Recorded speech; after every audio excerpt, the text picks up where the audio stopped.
A Small Town Secret. Book 11, Love in Harmony Valley Series. By Melinda Curtis. Chapter 1. Tell me this isn't where we're going to live. What's wrong? Mandy Zapian's heart had been clinging to a position in her throat for the last hour of the drive to Harmony Valley. It clawed a degree higher as she pushed past her teenage sister aside to get a good look inside the house they'd left 7 years earlier. Same dark chocolate shag. Same tan and navy plaid couch under the front picture window. Same oak side table with Grandma's sewing basket next to it and the fake ficus in a colorful plastic planter Mandy had bedazzled when she was 10. Nothing was new or out of place. I'm home. Mandy's heart slid back into her stress-strapped chest. The house is perfect. Just the way we left it after Grandma died. Their grandparents had raised them.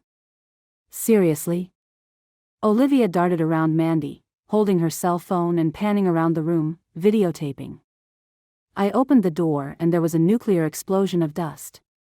Her yellow flip-flops snapped as she made her way into the kitchen. Her pale bare legs looked long because her jean shorts were too short. Mandy had considered asking Olivia to change this morning and throw away the shorts, or at the very least roll down the thin cuffs, but as the guardian of a 17-year-old, she had to pick her battles and not break eggs. Today, moving day, was not the time to upset her younger sister. Mandy went to the fireplace, pressing her hand against the solid red brick. It was as sturdy as their grandparents had once been. Would they approve of what she was doing? They didn't have a legal right to be here. I have good memories of this place. Really? I don't remember much. Olivia claimed not to recall the way the house looked or the tinsel-covered Christmas tree their grandparents put in the corner every year. Or the photos they'd staged of the two of them on the hearth on Christmas morning, wearing the annual holiday sweaters Grandma had knitted. The doctor had told them memory loss was normal after chemotherapy, that Olivia might never remember the happy times here. But Mandy had hoped. It doesn't matter. Mandy breathed deeply. They were here, in the house and in the town where Mandy had felt safe during her childhood. Her teenage sister had a clean bill of health. Mandy had a promotion and was reopening the post office. Things were looking up. Hey, the fridge is running, Olivia said from the kitchen. Is there? Mandy's heart crept back into her throat. Is there food inside? Has she been living here?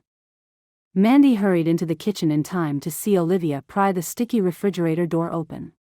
That's disgusting. Olivia stopped filming and covered her nose. Mandy peeked in. What once might have been a small basket of strawberries, based on the fermented smell, was now a glob of mold. That hadn't happened overnight. Mandy shut the door, more convinced than ever that their mother didn't call this home.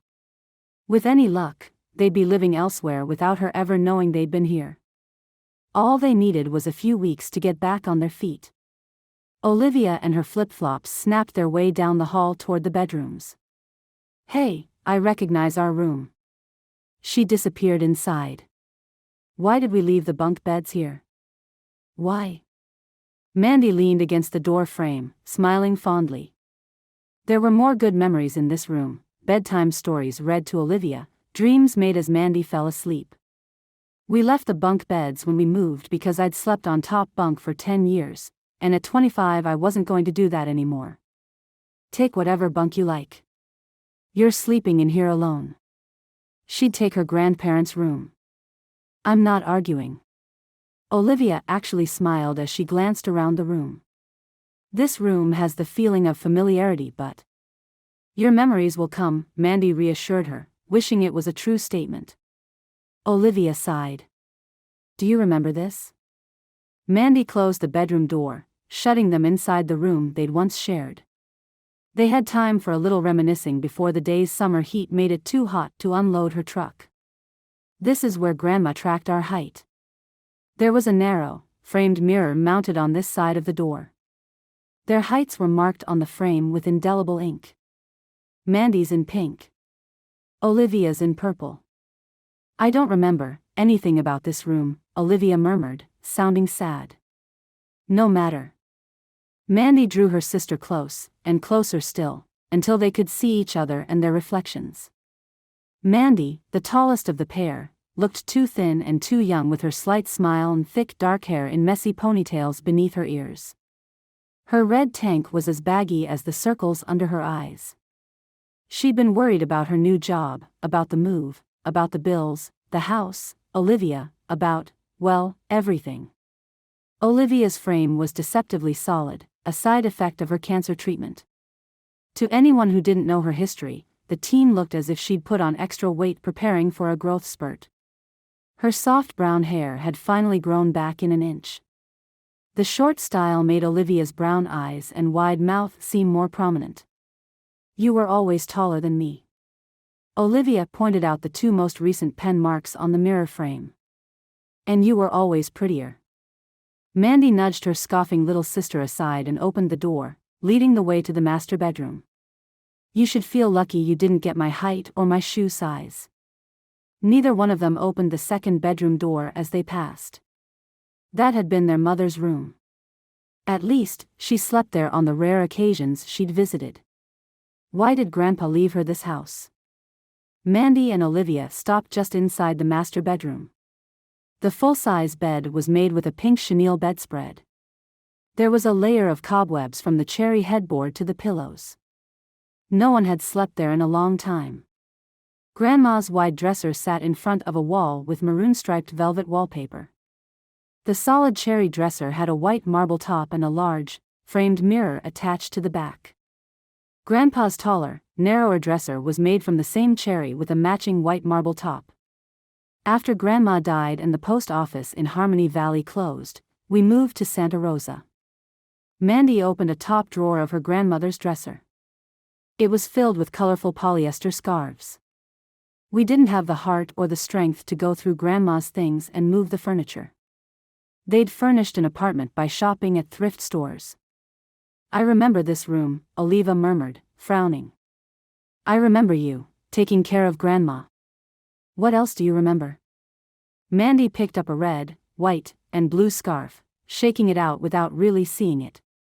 "Do you remember Grandma's engagement ring?" "Only because you told me it was made of brass." Olivia opened the closet. "Her clothes are still here. They smell of lavender." She moved clothes across the rod, scraping wire hangers over wood. "I thought you said you left Grandma's clothes." "There aren't many in here." "That can't be." Dismay made a special delivery to Mandy's gut with a 1-2 punch. She quickly folded the scarf, returned it to the pile and closed the drawer. When they'd moved, Grandma's side of the closet had been jammed full of pants, blouses and dresses, many with the tags still on. But the clothes with price tags were gone. Mandy rummaged through the other dresser drawers.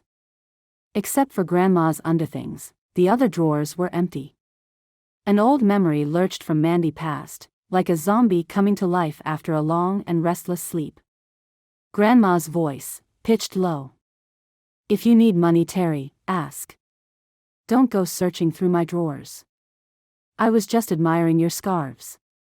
Mandy's mother had slid the drawer closed, looking like a model in a short, clingy black cocktail dress and black heels more appropriate for a hotel bar than Harmony Valley. "They're so pretty." Neither one of them had acknowledged 8-year-old Mandy lingering in the doorway, holding on to the hope that Mom would look her way and smile. That she'd stay this time and love her the way mothers should. "Pretty?" Grandma scoffed. "Save those empty compliments for your father, Terry. You hate my scarves." Mandy hadn't recognized her grandmother's voice. It wasn't sweet or patient. It didn't comfort or express love, not the way it did when Grandma talked to Mandy. "Those scarves remind you of my cancer, Terry," Grandma went on. "They taunt you because I didn't die." Horrified, Mandy had stumbled back in the hallway and then ran into her room. It wasn't until the door was closed and she'd burrowed under the covers that she'd realized her mother had been laughing. "Do you think?" In the here and now, Olivia came to stand near Mandy, unable to complete her question. "That Mom was here?" Mandy asked. Olivia nodded. They both stared toward the bedroom they hadn't entered. "It's not my fault," the retired fireman repeated. Truman, aka the ginger-haired boy in the tree, grinned down at Ben in a way that made it hard to be annoyed at him. "Whichever kitten comes to me first is the one going home with me." His expression turned earnest. "Here, kitty cat. Here, boy." "Those kittens are girls," said a small, solemn voice at Ben's side. Ben smiled down at his godchild. Her fine blonde hair was windblown, and the ankles of her socks were dirt-rimmed. "What are you doing here, hon?" Hannah didn't take her bespectacled blue eyes from the felines in the tree. "Granny Vanessa was cleaning, so I went for a bike ride." "Please tell me you left Granny a note." Or Ben's mother was going to be calling him any minute, frantic with worry over where her small charge had gone to this time. "True, come down." A petite redhead used her mom voice and pointed to the ground. Several spectators chuckled. "But, Mom." Truman's wide grin was on a first-name basis with mischief. "I don't have a kitten yet." Truman, immune to the boy's charm, his mother was cranking up for a good lecture. Ben tuned her out. In his experience, one of the two treed parties, kid or kittens, needed to come down to entice the other to the ground. Seeing as how Truman wasn't budging, that left two felines to convince. Hannah had come to the same conclusion. She pushed her glasses firmly in place, opened a can of cat food on Granddad's table and called, "Here, kitty kitty kitty." Two small noses twitched. Two furry tails swished. Two pairs of innocent green eyes turned calculating. "We need to ensure capture." Ben put the can of food Hannah had opened inside, and backed away. "Kitty kitty kitty," Hannah crooned. The kittens leaped from one branch to the next, bounced to the ground and raced to the food. Once they were inside, Hannah closed the door. The crowd applauded. "Way to go, Peanut." Ben knelt and gave Hannah a quick hug. Hannah didn't so much as crack a smile.